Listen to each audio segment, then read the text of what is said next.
Greetings, folks. The Great Scott here. Welcome to one of my virtual volunteer segments once again. We got a great show for you here today. Many of you have heard me mention about my screenwriting debut, a little film called The Reconciler with the late Roddy Piper in the past. It's a film I wrote with my good friend Sean Justice. Well, today we have one of the stars of that film. He's also the star of Sean's film A Murder of Innocence. And you can see him in shows like, he did an episode of Flashpoint, did an episode of Suits. And he's coming to us from Toronto, Canada. Please say hello to Frank Chiesurin. How are you doing, Frank? I'm good, man. How you doing, Scott? Thanks for having me. You know, I have to say, you asked me to come on here. I'm like, I like Scott, I like magic, and I like Zoom. So there you go. Good. Very good. Very good. Yeah. Actually, you are the second international guest that I have had. The very first international guests I had were Joel and Gabe Sky from the Sky family. They live up in Prince Edward Islands. So apparently, nice. It's a beautiful place. Yeah, so you're not the first Canadian to be a virtual volunteer on the Great Scott Show. Sorry about that. But it is nice to have you here. One thing, Frank recently participated in my second Actors Roundtable. I thank you very much for that. And one of the great things about this is that even though he's in Toronto and I'm here in the Boston area, and you can see him on a screen, this is the closest you and I have ever gotten to doing a scene together. Because we were both in Reconciler and we were both in A Murder of Innocence, but it just ended up that neither of our characters in either film shared any screen time. I was on screen with you for 0.4 of a second in Reconciler during the ending when I'm standing outside the car, and then again 0.4 of a second when Xander and I come driving in. It's our first appearance as the cops, and you and your wife are out front.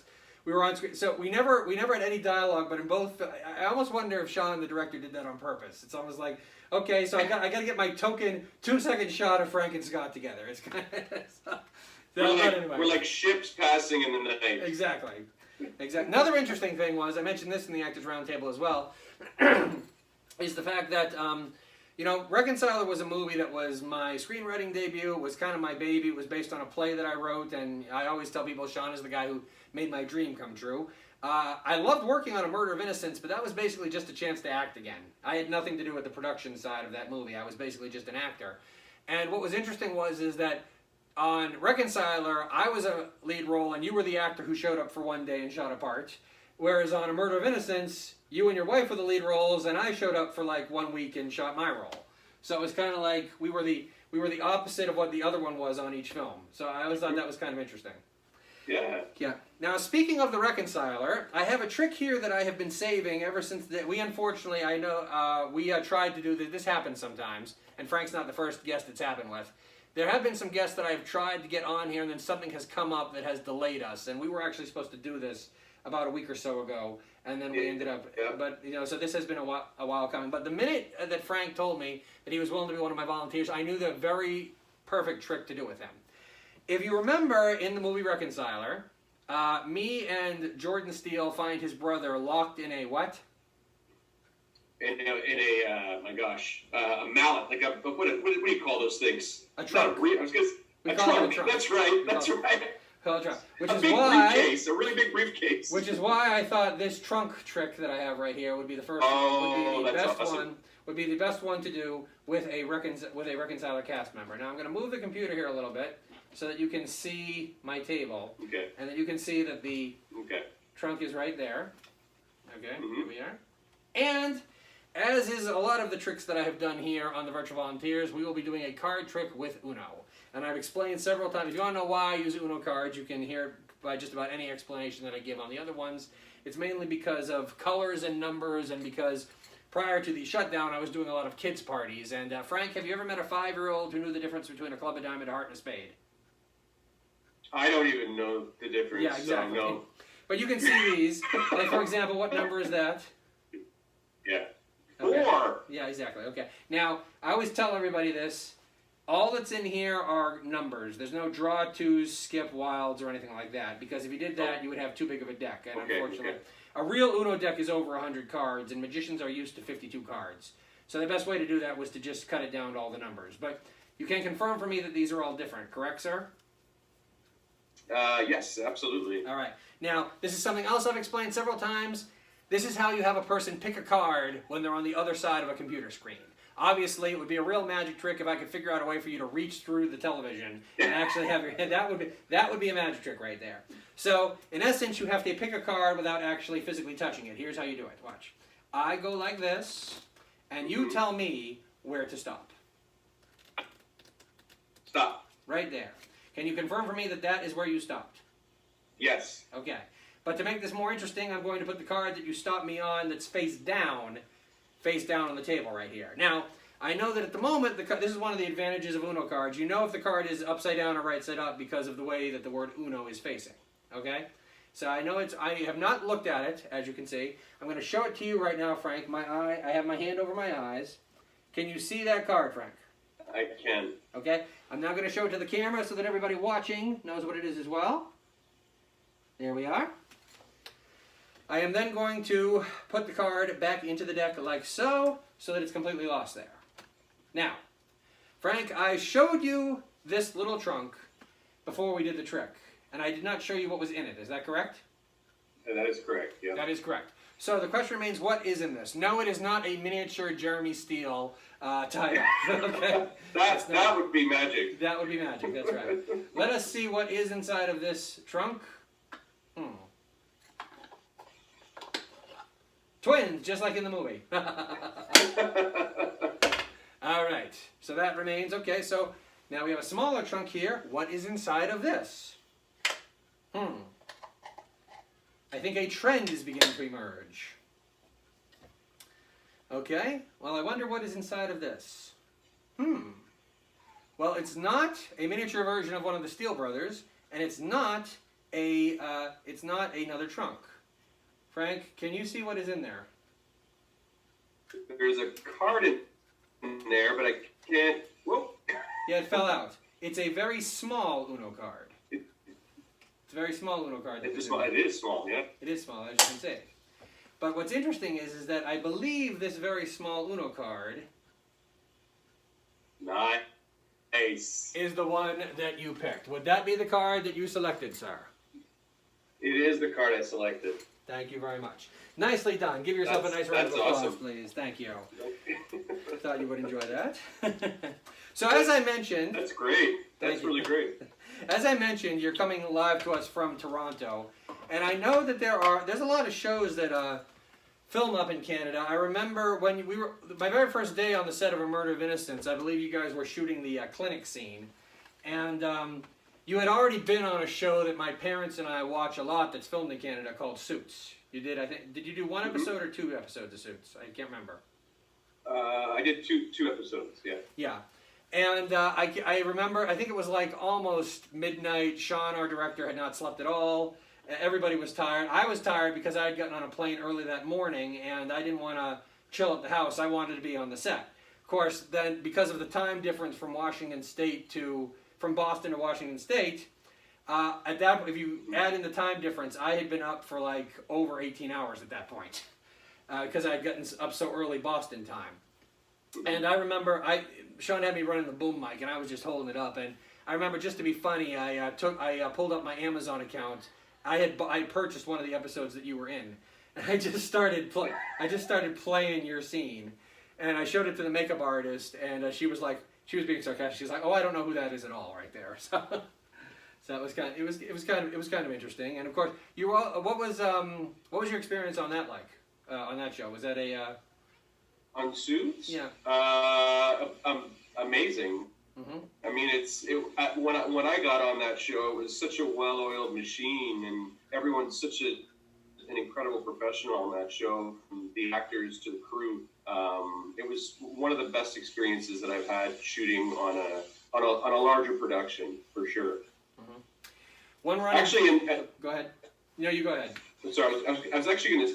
No, that's fine. I'm not gonna bore you with it. But it's please do. It was a great. Please bore me with it. Well,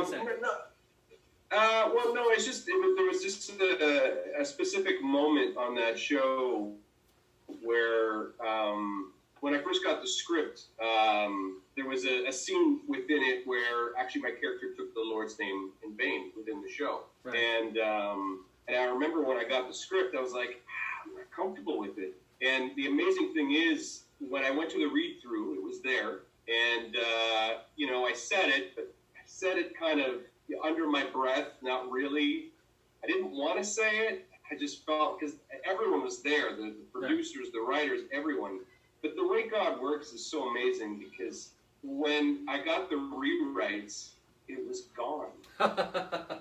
Yeah. It was gone. Wow. And it's just like, it was such a blessing. I'm just like, because I was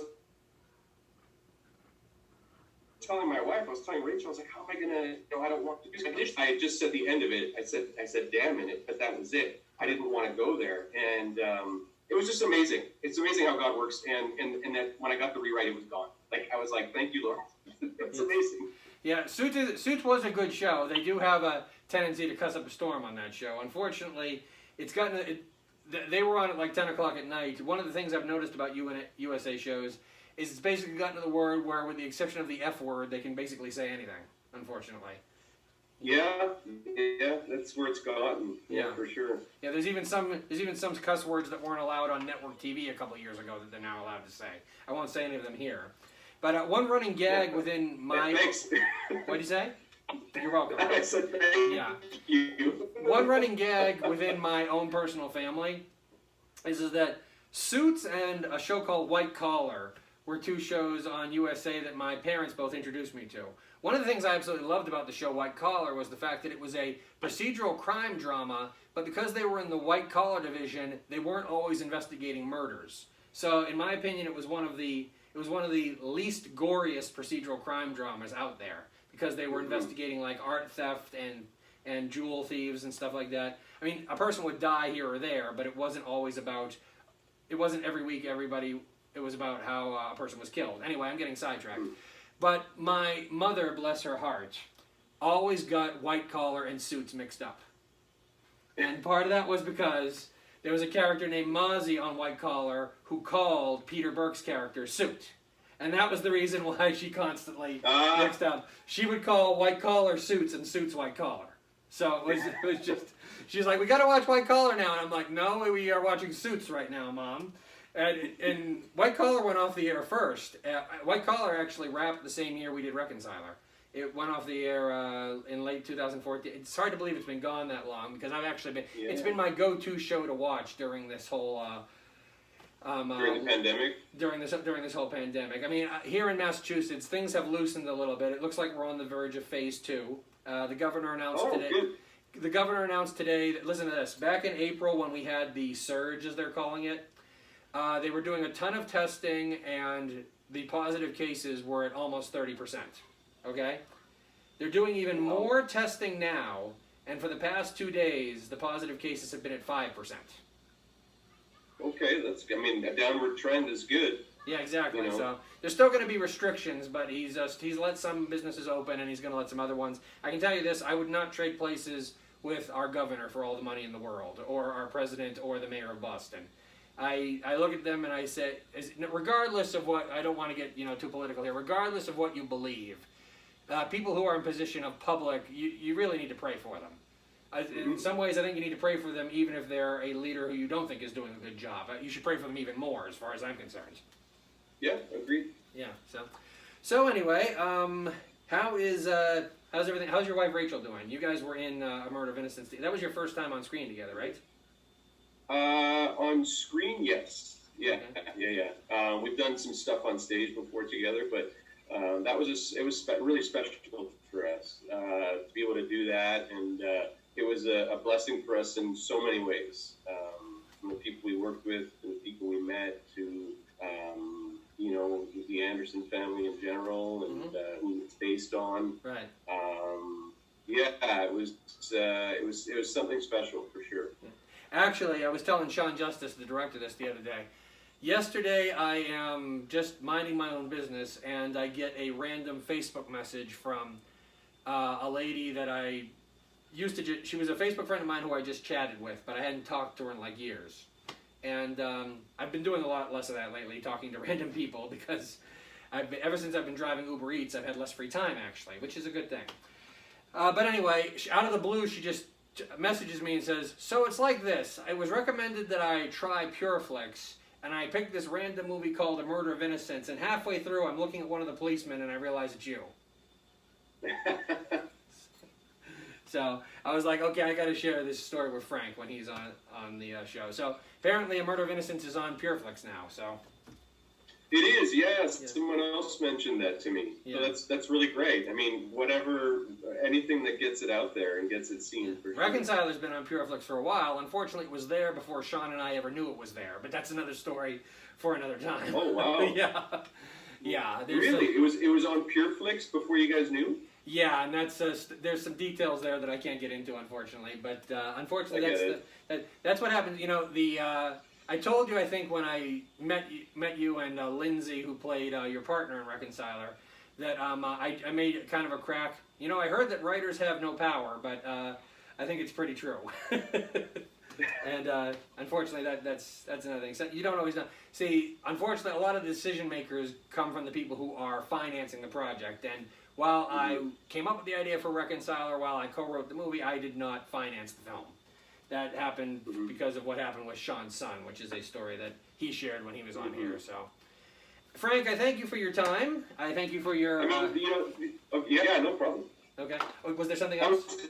I was just going to say, I mean, it's unfortunate, obviously, that it was put on Pureflix without your guys' knowledge. But at the end of the day, it got seen by more eyes, which is always good. Yeah, I was doing a birthday party. I was doing a birthday party as a magician once, and it turned out there was a Christian movie aficionado there. And it wasn't until afterwards that I mentioned that I had a screenwriting credit, and she's like, "The Reconciler, that's where I've seen you before." So I was doing a random birthday party in Situate, Massachusetts, and someone recognized me from The Reconciler. So that's awesome. That was an interesting time there. It's always that's fate right there, man. Come on, take it. All right. Thank you very much, Frank. I appreciate you taking the time to be one of my virtual volunteers. Sorry it didn't work out the first time, but hey, it worked out eventually. And that's okay. I think that's an example of one thing that we can remember is that everything comes for a season, and you just sometimes, if God's making you wait, sometimes it's worth the wait, and you being here was worth the wait. So I thank you, sir. Thank you very much. Thank you. Thanks for having me, man. I appreciate it. Thank you, folks.